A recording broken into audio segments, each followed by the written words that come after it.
Yellapur trip ಹೋಗಿ ಬಂದ್ವಿ. Correct ಸರ್ವಿಸಿಗೆ ಬಂದಿತ್ತು. ಇದೊಂದು ಟ್ರಿಪ್ ಮುಗಿಸಿ ಸರ್ವಿಸಿಗೆ ಬಿಡೋಣ ಅಂತಂದು. ಡಿಸೈನ್ ಬೇರೆನೇ ಇತ್ತು. ಇವಾಗೆಲ್ಲ ಲಕ್ಸುರಿ ಮಾಡಿದ್ದಾರೆ ಶೋರೂಮ್.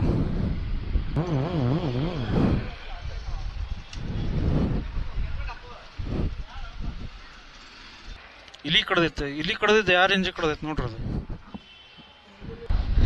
ಯಮಹಾ XSR 155 ಗಾಡಿ ನೋಡ್ರಿ ಎಷ್ಟು ಕ್ಲಾಸಿ ಐತಿ. ಅಡ್ಡಾಡೋ ಬಸ್ ದಾವಣಗೆರೆ ಬಸ್ ಇಲ್ಲೇ ಇದೆ ನೋಡಿ. ಅಬ್ಬಾ Hebbal ಅನ್ನಾರು ದೌಡ್ ಬಂದ್ಬಿಟ್ರ.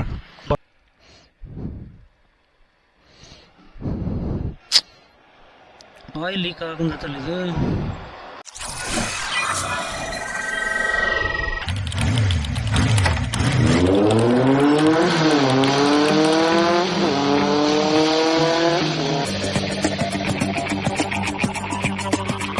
Hello, good morning everyone. ಇನ್ನೊಂದು ವಿಡಿಯೋಗೆ ಸ್ವಾಗತ ಸುಸ್ವಾಗತ. ಬೈಕ್ನ ಸರ್ವಿಸಿಗೆ ಬಿಡಬೇಕಾಗಿತ್ತು, ಹಾಗಾಗಿ ಸರ್ವಿಸಿಗೆ ಬಿಡೋಕ್ಕೆ ಹೊರಡ್ತಾ ಇದ್ದೀವಿ. Hubballi moto Yamaha showroom, Hubballi moto ಅಂತ.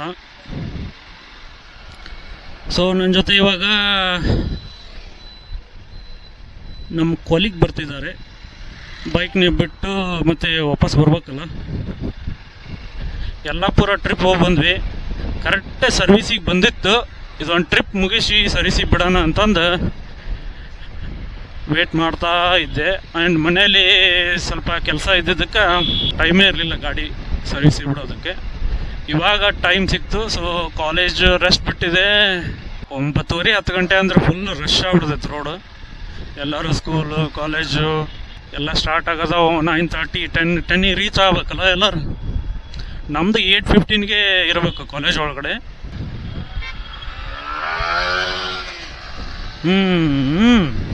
R15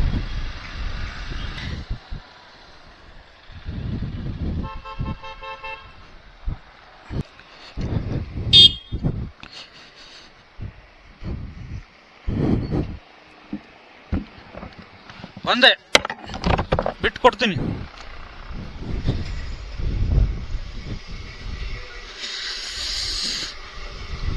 ಸರ್ವಿಸ್ ಬೈ ಇದೆ ನೋಡ್ರಿ, ನಮ್ಮ ಯಮಹಾ ಸರ್ವಿಸ್ ಸೆಂಟರ್ ಆ್ಯಂಡ್ ಮೇಲ್ಗಡೆ ಶೋರೂಮ್ ಐತಿ. ನಾ ತಗೋಬೇಕಾದ್ರೆ ಇದು ಎಲ್ಲ ಡಿಸೈನ್ ಬೇರೆನೇ ಇತ್ತು. ಇವಾಗೆಲ್ಲ ಲಕ್ಸುರಿ ಮಾಡಿದ್ದಾರೆ ಶೋರೂಮ್. ಏನು 3 ವರ್ಷ ಆಯ್ತು ಗಾಡಿ ತೊಗೊಂಡು. ನೋಡ್ರಿ ಎಷ್ಟು ಕೊಳೆ ಆಗ್ಬಿಟ್ಟೈತಿ. ಹೆಂಗಿದ್ರು ಸರ್ವಿಸಿಗೆ ಬಿಡ್ತಾ ಇದ್ದೀನಿ ಅಂತಂದು ಪರ್ಸೇ ಇಲ್ಲ ಗಾಡಿನ. ಇನ್ನೊಂದು ನಿಮಗೆ ಹೇಳ್ಬೇಕಾಯ್ತು, ಇದ ನೋಡ್ರಿ ಕ್ಲ್ಯಾಂಪ್ ನಾನು ಹಾಕ್ಸಿರೋದು. ಇದು ಆ್ಯಕ್ಚುಲಿ ಕಟ್ಟಾಗಿತ್ತು. ಇದನ್ನು ಎಷ್ಟು ದಿನ ಬರುತ್ತೋ ಅಷ್ಟು ದಿನ ಜಗ್ಗಿ ಆಮೇಲೆ ಇದನ್ನು ವಿಂಡ್ಶೀಲ್ಡ್ನ ಚೇಂಜ್ ಮಾಡೋಣ ಅಂತ ಅಂದ್ಕೊಂಡಿದ್ದೀನಿ. ಬಟ್ ಇವೆಲ್ಲ ನಟ್ಟು ಬೋಲ್ಟ್ ಚೇಂಜ್ ಮಾಡ್ಬೇಕಾಗಿತ್ತು. ಇದಕ್ಕೆ ಶೂಟಲ್ಲಿ ಇವು ಅಸಹ್ಯ ಕಾಣಕ್ಕೆ ಕೊಂಡ್ಬಿಟ್ಟವು. ಆ್ಯಂಡ್ ಇದು FG 250 ಅನ್ಸುತ್ತೆ. ಇದು 150, ಅದು 250. ಸೊ ಗಾಡಿನ ಒಂದು ಟ್ರಯಲ್ ನೋಡೋಕೆ ಹೊರಟಿದ್ದಾರೆ. ಬಂತು ಗಾಡಿ.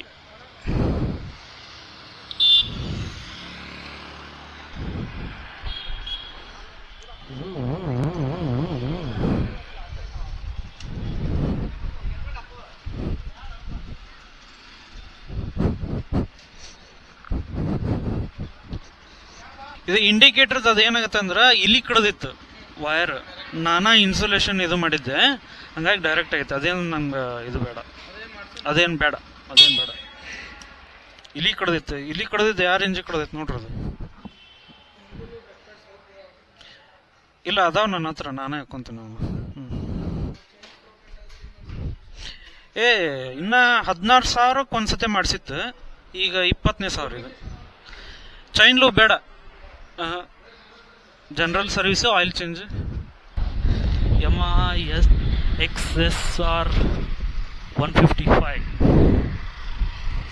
ಗಾಡಿ ನೋಡ್ರಿ ಎಷ್ಟು ಕ್ಲಾಸಿ ಐತಿ. XSR. ನಂಗೆ ಟೈಮ್ ಇಲ್ಲ ಆ್ಯಕ್ಚುಲಿ. ಗಾಡಿ ಮಾತ್ರ ಸಖತ್ತಾಗೈತಿ. ನೋಡೋಣ ನೆಕ್ಸ್ಟ್ ಟೈಮ್. ಓಕೆ, ಯಮ ಶೋರೂಮಿಂದ ಕಾಲ್ ಮಾಡಿದ್ರೆ ಸರ್ವಿಸ್ ಆಗಿದೆ, ಬಂದು ಗಾಡಿ ತೊಗೊಂಡವ್ರಿ ಅಂತ ಹೇಳಿದ್ರು. ಬಟ್ ನಾನು ಎಕ್ಸಾಮ್ ಸೆಂಟ್ರಲ್ಲಿದ್ದೆ, ಎಕ್ಸಾಮ್ ಡ್ಯೂಟಿ ಇತ್ತು. ಸೊ ಎಕ್ಸಾಮ್ ಡ್ಯೂಟಿ ಮುಗಿಸ್ಕೊಂಡು ಇವಾಗ ಎಷ್ಟು ಟೈಮ್, 5:15, 6 ಒಳಗಡೆ ಬನ್ನಿ ಅಂತ ಹೇಳಿದರು. ಹೊರಡ್ತಾ ಇದ್ದೀನಿ. ನಾ ಡೈಲಿ ಅಡ್ಡಾಡೋ ಬಸ್ ದಾವಣಗೆರೆ ಬಸ್ ಇಲ್ಲೇ ಇದೆ ನೋಡಿ. ಅಬ್ಬಾ ಹೆಬ್ಬಾಳ ಅನ್ನೋರು ದೌಡ್ ಬಂದ್ಬಿಟ್ರೆ ಬಂತು. ಇನ್ನೇನು ಯಾರು ಸಿಗಲಿಲ್ಲ ಡ್ರಾಪ್ ಮಾಡೋದಕ್ಕೆ. ಕಾಲೇಜಿಂದ ನಡ್ಕೊಂಡು ಬರ್ತಾ ಇದ್ದೀನಿ. ಅಲ್ಲಿ ದಾಲ್ಮಿಯಾ ಅಂತ ಐತಲ್ಲ, ಅದೇ ಯಮಹಾ ಶೋರೂಮ್. ಕಾಲೇಜಿಂದ ಆಲ್ಮೋಸ್ಟ್ 1.5 ಕಿಲೋಮೀಟರ್ ಆಗುತ್ತೆ ನೋಡ್ರಿ. ಸಿಟಿ ಒಳಗಡೆ ಎಷ್ಟು ದೂರ ಇದ್ರೂ ದೂರ ಅನ್ಸಂಗೇ ಇಲ್ಲ ಯಾವಾಗ ನೀವು ವೆಹಿಕಲ್ ತೊಗೊಂಡು ಹೋಗ್ತಾ ಇದ್ದೀರಿ ಅಂದಾಗ. ಅದೇ ನೀವು ನಡ್ಕೊಂಡು ಹೋಗ್ತಾ ಇದ್ದೀರಿ ಅಂದಾಗ ನಿಮಗೆ ಡಿಸ್ಟೆನ್ಸ್ ಗೊತ್ತಾಗುತ್ತದೆ. ಇಲ್ಲೇ ಐತೆ ಅನ್ನಿಸ್ತೈತಿ, ಇಷ್ಟು ಡಿಸ್ಟೆನ್ಸ್ ಆಯ್ತು ನೋಡಂತ ಅಂತೀರಿ. ಹಂಗೆ ಮ್ಯಾಪ್ ತೆಗೆದು ನೋಡೋದಾಗ ಗೊತ್ತಾಗುತ್ತೆ. ಕಾಲೇಜಿಂದ 1.5 ಕಿಲೋಮೀಟರ್ ಐತಿ ಶೋರೂಮ್ ಅಂತಂದು. ಬಂತಪ್ಪ ಶೋರೂಮ್. ಯಮಹಾ XSR ಅಂತ ಏನೋ ಗಾಡಿ ಇದೆ ಅಂತ ಆಗಲೇ ನೋಡಿದ್ವಲ್ಲ ಬೆಳಿಗ್ಗೆ ಕೊಡ್ಬೇಕಾದ್ರೆ, ಗಾಡಿ ಕೊಡ್ಬೇಕಾದ್ರೆ. ಹೋಗೋಣ. ರೆಡಿ ಆಗೈತೆ, ರೆಡಿ ಆಗಿದೆ ಗಾಡಿ. ಓಕೆ, ಗಾಡಿ ರೆಡಿ ಆಗಿದೆ. ಕಾರ್ತಿಕ್ ಅವ್ರ ಗಾಡಿ ಮ್ಯಾಗ ಹತ್ಸಕೊಂತಾರೆ ಈಗ.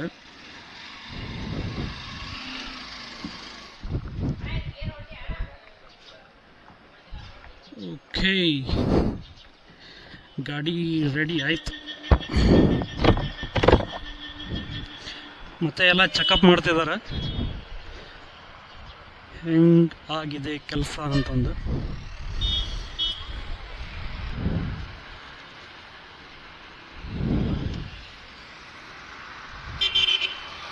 ಆಯ್ತು.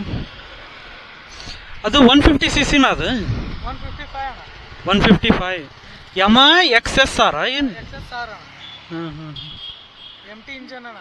MT ಇಂಜನ್ ಅದು ಪವರ್ ಜಾಸ್ತಿ ಇರುತ್ತೆ ಹಂಗದು, ಅಡ್ಡಿಲ್ಲ. MTನೂ 150cc ಅದು 155. ಹಾಂ, ಇದು 150 ಆಗುತ್ತೆ. ಬಟ್ ಪವರ್ ಜಾಸ್ತಿ ಕೊಟ್ಟಿರ್ತಾನೆ ಅದಕ್ಕೆ. ನೋಡಕ್ಕೆ ಚೆನ್ನಾಗೈತಿ, ಬಟ್ ಹೊಡೋದು ನೋಡ್ಬೇಕು ಅನ್ಸುತ್ತೆ. ಹಾಂ, ನಾವೆಲ್ಲ ಮೈಲೇಜಿಗೆ ತೊಗೊಂಡೆ ಬಿಡು ಮರ ಇದನ್ನ.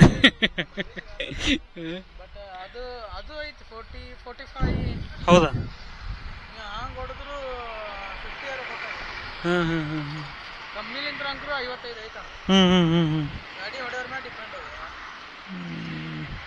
ಅದು ಹೊಡೆಯೋದಕ್ಕೆ ಇದು ಹೊಡೆಯೋದಕ್ಕೆ ಡಿಫ್ರೆನ್ಸ್ ಭಾಳ ಆಗುತ್ತೆ. ಈಗ ಇದು ಹೊಡೆಯೋ ಮುಂದೆ ನೀನು ನಾರ್ಮಲ್ ಸ್ಪೀಡ್ ಹೋಗ್ತಾನೆ, ಅದು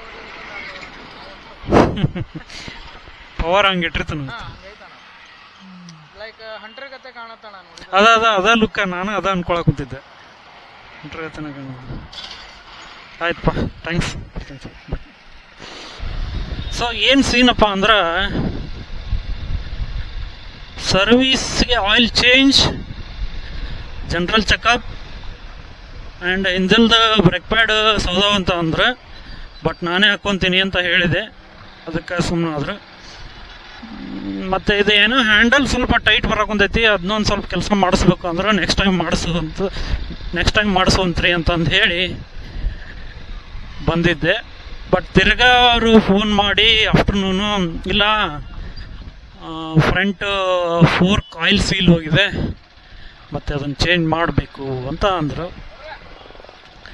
ಮತ್ತು ಅದಕ್ಕೆ ಎಕ್ಸ್ಟ್ರಾ ಚಾರ್ಜಸ್, ಮತ್ತು ಒಂದೇ ಮಾಡೋಂಗಿಲ್ಲ ಅಂತ, ಮಾಡಿದರೆ 2 ಮಾಡ್ತಿರುತ್ತೆ, ಇಂಬ್ಯಾಲೆನ್ಸ್ ಆಗ್ಬಿಡ್ತೈತೆ ಅಂತದು.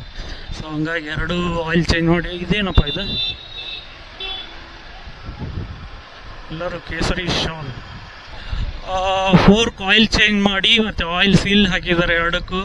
ಒಂದಕ್ಕೆ ಆಯಿಲ್ ಹಾಕಂಗಿಲ್ಲ ಅಂತ, ಇಂಬ್ಯಾಲೆನ್ಸ್ ಆಗ್ಬಿಡ್ತೈತಿ. 2ಕ್ಕೂ ಎಟ್ ಎ ಟೈಮ್ ಹಾಕಬೇಕು. ಒಂದು ಡ್ಯಾಮೇಜ್ ಆದ್ರೂ ಸಹಿತ ಆಯಿಲ್ ಸೀಲ್ ಹೋದ್ರೂ ಸಹಿತ ಎರಡಕ್ಕೂ ಸಹಿತ ನಾವು ಆಯಿಲ್ ಹಾಕಬೇಕು, ಆಯಿಲ್ ಚೇಂಜ್ ಮಾಡಬೇಕು, ಆಯಿಲ್ ಸೀಲ್ ಹಾಕಬೇಕು ಅಂತ ಹೇಳಿದರು. ಓಕೆನಪ್ಪ ಮಾಡಿರಿ ಅಂತ ಹೇಳಿದೆ. ಬಟ್ ನನಗೆ ಸರ್ಪ್ರೈಸಿಂಗ್ಲಿ ಏನು ಅನ್ನಿಸ್ತದೆ ಅಂದ್ರೆ ಲೇಬರ್ ಚಾರ್ಜಸ್ಸೇ 850 ರೂಪಾಯಿ ಆಗೈತಿ. ಈಗ ತಿರ್ಗಾ ನೀ ಒಂದು ಏನಾರ ಪಾರ್ಟ್ಸ್ ಚೇಂಜ್ ಮಾಡೋಕೆ ಏನಾರ ಕೆಲಸ ಮಾಡೋಕಂದ್ರೆ ಮತ್ತೆ ಸಪ್ರೇಟ್ ಲೇಬರ್ ಚಾರ್ಜ್ ಅಂದರೆ ಪ್ರತಿಯೊಂದಕ್ಕೂ ಸಪ್ರೇಟ್ ಲೇಬರ್ ಚಾರ್ಜ್ನ ಕೌಂಟ್ ಮಾಡ್ತಾರೆ. ಇದೇ ಬೇಜಾರಾಗೋದು ಎಮ್ ಎಸ್ ಶೋರೂಮಲ್ಲಿ. ಅದನ್ನು ಬಿಟ್ಟರೆ ಕೆಲಸ ಮಾತ್ರ ಸೂಪರಾಗಿ ಮಾಡ್ತಾರೆ, ಚೆನ್ನಾಗಿ ಮಾಡ್ತಾರೆ, ಸರ್ವಿಸ್ ಚೆನ್ನಾಗಿದೆ, ಮತ್ತು ಕಮ್ಯುನಿಕೇಟ್ ಮಾಡೋದು ಕಸ್ಟಮರ್ ಕೊಟ್ಟೋಕೆ ಚೆನ್ನಾಗಿದೆ, ಎಲ್ಲ ಚೆನ್ನಾಗಿದೆ. ಬಟ್ ನನಗೆ ಒಂದು ಬೇಜಾರು ಅನ್ಸೋದೆ ಎಲ್ಲದಕ್ಕೂ ಲೇಬರ್ ಚಾರ್ಜಸ್ ಹಾಕ್ತಾರಲ್ಲ ಇವರು. ಒಂದು ಫಿಕ್ಸ್ ರೇಟ್ ಲೇಬರ್ ಚಾರ್ಜ್ ಒಂದು ಗಾಡಿ ಕೊಟ್ಟಿದ್ದೀವಿ ಅಂದರೆ ಅದಕ್ಕೆ ಫಿಕ್ಸ್ ಆಗಿ ಒಂದು ಲೇಬರ್ ಚಾರ್ಜ್ ಹಾಕ್ಬಿಡ್ಬೇಕಪ್ಪ. ಇವರು ನೀ ಎಕ್ಸ್ಟ್ರಾ ಮತ್ತೆ ಏನಾದರೂ ಕೆಲಸ ಮಾಡ್ಸೋಕೋರು ಮತ್ತೆ ಅದಕ್ಕೂ ಕೂಡ ಲೇಬರ್ ಚಾರ್ಜಸ್ ಹಾಕ್ತಾರೆ.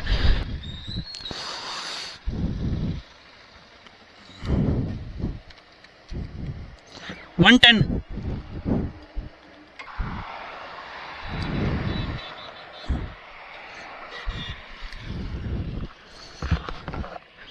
ಓಕೆ, ಗಾಡಿನ ಒಂದ್ಸತಿ ನೋಡ್ಕೊಂಬಿಡೋಣ.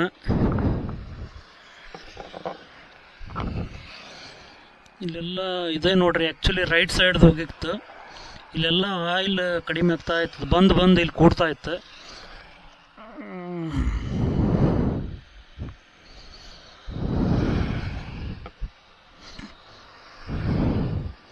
ಇಂಜಿನ್ಗೆ